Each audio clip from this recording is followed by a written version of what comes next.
Hi అండి, నమస్తే. Welcome to my channel voice of Lakshmi.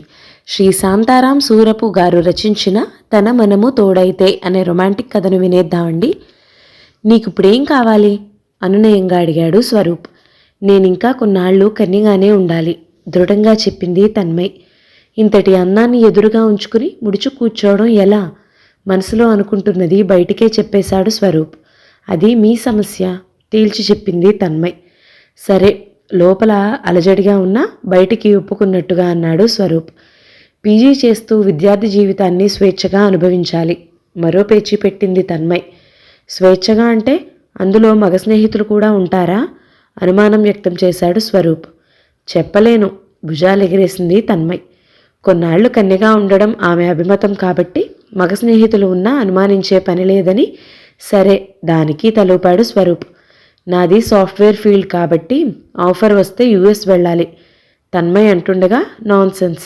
ఒక్కసారి చిర్రెత్తుకొచ్చి కోపడిపోయాడు స్వరూప్.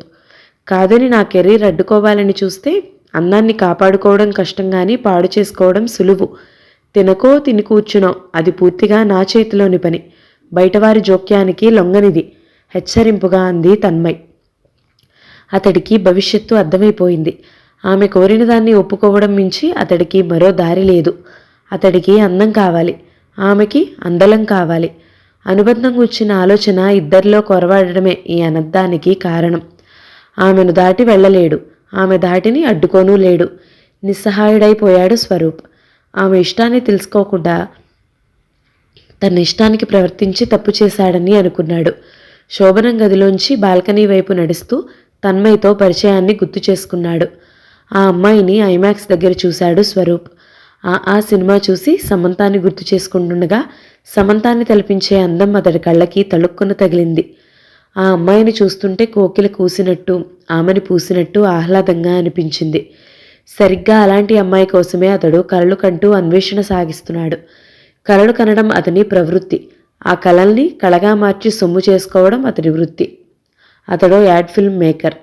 పరిచయస్తులు కొందరు కలలు బేహారీ అనడం పరిపాటి. అయితే అలాంటి అమ్మాయి కోసం కంటున్న కళ మాత్రం పెళ్లి కోసం.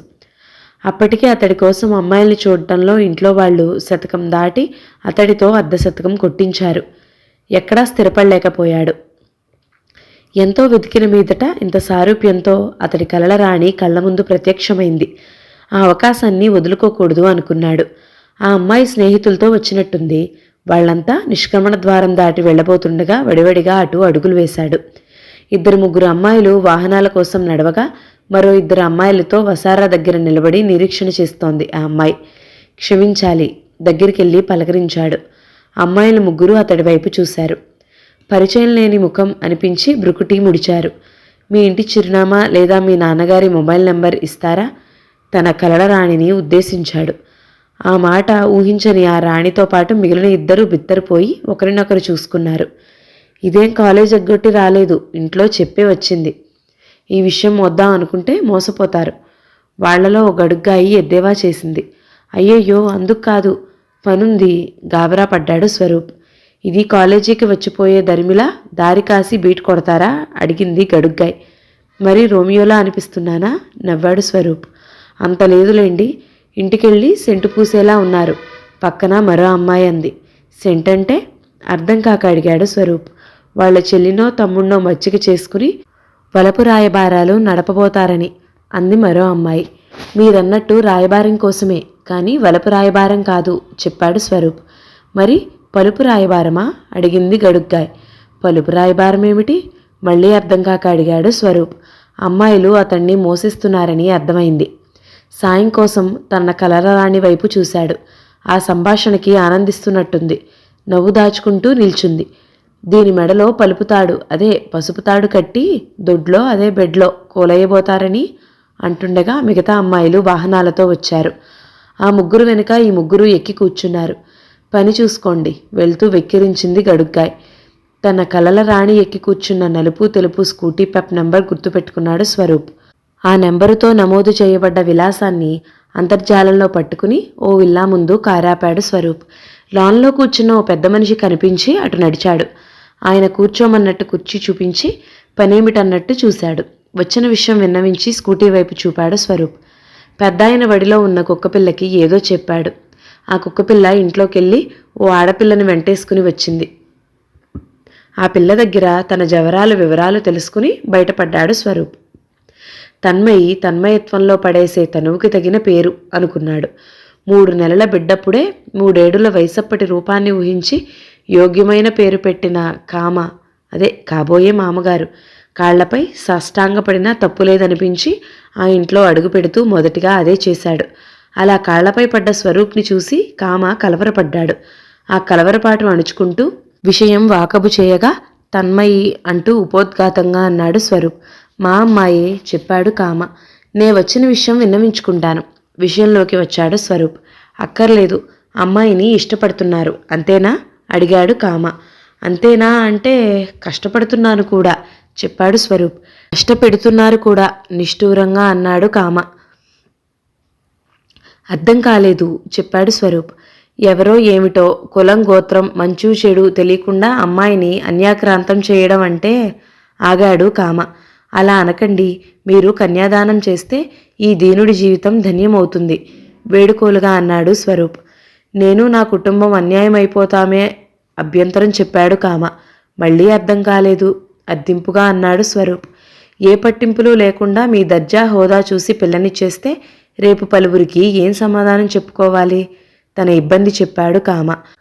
అంత కాని పని ఏం చేస్తున్నారు? దానాలలో గొప్పదైన కన్యాదానం చేస్తున్నారు. ఏదో చెప్పబోతున్న స్వరూప్ని అడ్డుకుంటూ, కాసునైనా అడిగే వాళ్ళందరికీ దానం చేస్తామా? మన అభిష్టం మేరకే కదా. అలాంటిది మరి కన్యని అర్ధోక్తిగా ఆగాడు కామ. స్వరూప్ ముఖం జేబురించింది. కోరి వచ్చానని అలుసుగా అనుకుంటున్నారులా ఉంది. ఉక్రోషాన్ని ఉగ్గబట్టుకుంటూ అన్నాడు. మా స్థితిగతులు చూసి మీరు అలుసుగా అనుకుంటున్నారని నేనంటే? నచ్చడం పర్లేదు, ఆశ, ఇచ్చేయమనడం దురాశ. కొంతవరకు అర్థం చేసుకోవచ్చు. ఎందుకివ్వరు అనుకోవడం అహం. మీలో నేను చూసింది అదే. అది నాకు నచ్చలేదు. ముసుగులో గుద్దులాట లేకుండా సూటిగా చెప్పాడు కామ. అది అహం కాదండి, మోహం. ఆశపడ్డది దక్కించుకోవాలనే ఆశయం. కట్నకానుకలేం కోరను. కట్టుబట్టలతో పంపించండి. మీరు నా కాళ్ళు కడగడం కాదు, అంతటి అందాన్ని కన్న మీ దంపతుల అడుగులకు మడుగులొత్తి నా రుణం తీర్చుకుంటాను సావధానంగా చెప్పాడు స్వరూప్. మడుగులొత్తి మెడలు వంచొద్దులే బాబు, మమ్మల్ని పరువుగా తలెత్తుకుని బ్రతకనియ్యి. మరో మాట లేనట్టు లేచాడు కామ. మడుగులొత్తొద్దు అన్నప్పుడు ఆ మడుగులోనే దించి కాళ్లబేరానికి తేవడం తప్పు కాదు అనుకున్నాడు స్వరూప్. సామపేత దానాలయ్యాక దండోపాయం ఒక్కటే ఇక మిగిలింది. దండంతో కానిది దండనతో నెరవేర్చుకోవాలి, తప్పదు. ఓ నిర్ణయానికి వచ్చాడు స్వరూప్. చిన్న నాటకమాడి కామాని లంచగొండిలా చిత్రించి అవినీతి నిరోధక శాఖతో పట్టించడంతో మొదటి పావు కదిపాడు. కామ జీతంపైనే ఆధారపడ్డ ఆ కుటుంబానికి ఆ లోటు భర్తీ చేస్తూ రెండో పావు కదిపాడు. అతడి సాయాన్ని వద్దనుకున్నా వద్దనలేని పరిస్థితులు ఆ కుటుంబాన్ని నిస్సహాయంగా నిలిపి అతడికి కొంత సహాయంగా మారాయి. ఆ విధంగా ఆ అమ్మాయి ఎవరో అన్నట్టు తన కలలరాణి చెల్లెలు తమ్ముడే కాకుండా ఇంటిల్లిపాదిని మచ్చిక చేసుకుని పావులుగా కదిపి కామాకి చెక్ చెప్పాడు. శుభస్య శీఘ్రం అనిపించుకున్నాక కామాని ఆ కేసు నుండి తప్పించి ఉద్యోగం వాపసొచ్చేలా సిఫార్సు చేశాడు. అయితే అదంతా వ్యూహాత్మకంగా చేసినట్టు కాకుండా వీధిన పడ్డ ఆ కుటుంబాన్ని ఆదుకోవడానికి ఉదారంగా చేసినట్టు కలరిచ్చాడు. వాళ్లకి ఆ కర్మ పట్టడానికి కర్త అయిన తనే ఆ సహాయక్రియ చేపట్టినట్టుగా ఎక్కడా బయటపడకుండా జాగ్రత్త పడ్డాడు. కానీ అది లీక్ అవ్వాల్సిన చోట అయ్యిందని అప్పటికి తెలుసుకోలేకపోయాడు. లాస్ ఏంజల్స్, వేకోజాము 3 గంటలు. విమానం దిగి విజిటర్స్ లాంజ్లోకి వచ్చి కూర్చున్నాడు స్వరూప్. అతడు తన ఏంజల్ని మిస్ చేసుకున్నది అక్కడే. తన్మయ్ అక్కడికి వచ్చి 3 ఏళ్లవుతుంది. ఏదైనా పోగొట్టుకున్న దగ్గరే వెతుక్కోవాలి అన్నట్టు అతడే ఏడాదికి 1-2 సార్లు తన్మయ్ దగ్గరికి వచ్చి వెళ్లడం అలవాటు చేసుకున్నాడు. అప్పుడు అన్నం కోసం తిరిగాడు, ఇప్పుడు అనుబంధం కోసం తిరుగుతున్నాడు. అందలం కోసం పరిగెత్తుతున్న ఆమెకు అనుబంధం గూర్చిన తలపు కలిగేదాకా నిరీక్షిస్తున్నాడు. అయితే ఆమె అందలం కోసం పరిగెత్తలేదని, తనకి అందకుండా తప్పించుకుని వెళ్ళిందని ఈ మధ్య అవగాహనకు వచ్చాడు. అదెందుకో ఇదమిద్దంగా అర్థం చేసుకుని ఆ దిశగా పావులు కదపడానికి సిద్ధమై వచ్చాడు. మరో 2 గంటలు కాలక్షేపం చేసి వెలుగొచ్చాక తన్మయ్ ఉండే చోటుకు వెళ్ళాలి. ఒంటరితనం పోగొట్టుకుందుకు మొబైల్లో మ్యూజిక్ పెట్టబోతే భూపాల రాగంతో ఆ చీకటేళ్ల పొద్దు పొడిచినట్టు అతని కళ్ళు మెరిశాయి. ఈ 3 ఏళ్లలో లేనిది అనుకుంటూ లేచి 2 అడుగులు ముందుకు వేశాడు. తన్మయ్ అతడిని దాటి వెళ్ళి తండ్రి కాళ్ళకి నమస్కరించింది. స్వరూప్ ఆలస్యం చేయలేదు. అమాంతం కామా కాళ్లపై సాష్టాంగపడిపోయాడు. లాంజ్లోని వాళ్లంతా అతడి చేష్టకి స్ట్రేంజ్గా చూస్తుండిపోయారు. తన్మయ్ కళ్ళు మాత్రం కొంత చల్లబడ్డాయి. పెద్దరికం లెక్క చేయకుండా మడుగులో దించి కాళ్లబేరానికి తెచ్చిన అతడు తిరిగి తండ్రి కాళ్లు పట్టుకోవడం సంతృప్తిపరిచింది. కానీ అంతలోనే ఏదో మార్పు. తండ్రితో ఉన్న అనుబంధం అతడిపై ఏహ్యభావాన్ని కలిగిస్తే ఇప్పుడు ఇంతమందిలో అతడు తండ్రి కాళ్లపై పడ్డం కూడా చూడలేకపోతోంది. ఏదో ఆత్మాభిమానం అడ్డొస్తోంది. ఈ 3 ఏళ్లు తనకి తెలియకుండానే అతడితో అనుబంధాన్ని మనసు అంగీకరించిందని తెలుసుకోవడానికి ఆమెకు ఎక్కువసేపు పట్టలేదు. తన కోసమైన అతని నిరీక్షణకో, తనే లోకమన్నట్టున్న అతని క్రమశిక్షణకో ఎక్కడో అతడంటే సాఫ్ట్ కార్నర్ ఏర్పడిందని అర్థం చేసుకుంది. అక్కడే స్వరూప్ రొట్టె విరిగి నేతిలో పడింది. తానొకటి తలిస్తే దైవం 2 తలిచింది. పిచ్చి మనిషికి ఏదొచ్చినా పట్టలేం. లేవమనండి నాన్న, ఇబ్బందిగా అంది తన్మయ్. ఆ ఇబ్బందిలో బందీ అయిన ప్రేమ పెద్దాయనికి అర్థమైంది. అదేదో నువ్వే చెప్పుకోమ్మా. అక్కడి నుంచి కాఫీ షాప్ వైపు తప్పుకున్నాడు కామ.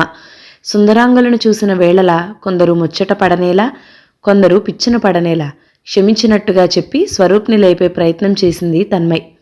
లేచినట్టు లేచి తిరిగి జారిపోయాడు స్వరూప్. బ్యాలెన్స్ తప్పి ఆమె అతడిపై పడింది. అయితే సావిత్రి గారు, ఇంతకీ మేం ఎన్టీఆరా జగ్గయ్యా అడిగాడు స్వరూప్. జెన్టీఆర్ అంది తన్మయ్. ఓహో, జెంట్ ఆఫ్ ద ఇయరా, భలే అన్నాడు స్వరూప్. అలా అర్థమైందా? సరే, ఇక్కడ ఎక్కువసేపు సీన్ క్రియేట్ చేస్తే కప్స్ తొడిగి తీసుకెళ్లగలరు హెచ్చరించింది తన్మయ్. ఆమెను లేపి అతడు లేచాడు. ధనబలముతోనే ఘనకార్యం సాధించలేరు, తన మనము తోడైతే విజయమ్మ వరించగలదు. కాఫీ కప్పుతో వచ్చిన కామ హ్యాపీగా దీవించేశాడు. ఆ ఘనకార్యం ఏర్పాటేదో చూడండి మరి చెప్పాడు స్వరూప్. తన్మయ్ అతన్ని చిన్నగా గిచ్చి, నా దగ్గర సామభేద దాన దండోపాయాలేం పనిచేయలేదేం? ఏ ఉపాయం పన్నారు అంది. ఇది దండోపాయమేగా అన్నాడు స్వరూప్. అదెలా? చిత్రమైంది తన్మయ్. గదిలోకొస్తే తెలుస్తుంది నవ్వాడు స్వరూప్. ఈసారి ఆమె గట్టిగా గిచ్చింది. కథ సమాప్తం. కథ నచ్చితే లైక్ చేయండి, షేర్ చేయండి, ఛానల్ని సబ్స్క్రైబ్ చేయండి. Thank you so much for watching. నమస్తే.